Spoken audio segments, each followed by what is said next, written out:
Hey everyone, welcome back to the channel.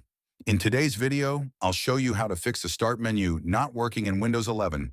If clicking on the Start button does nothing or it freezes, don't worry, this quick fix should solve it. Let's get started. First, press Ctrl plus Shift plus ESC to open Task Manager. You can also right-click the taskbar and select Task Manager. In Task Manager, look for Windows Explorer in the list. Right-click it and choose Restart.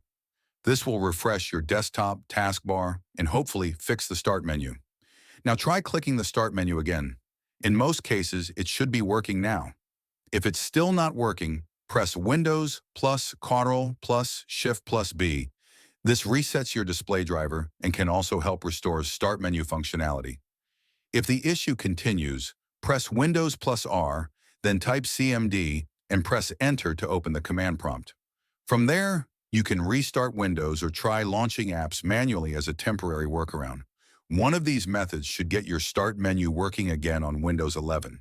And that's how you fix the Start menu not working in Windows 11 quick and easy.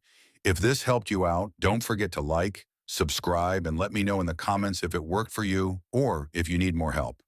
See you in the next one.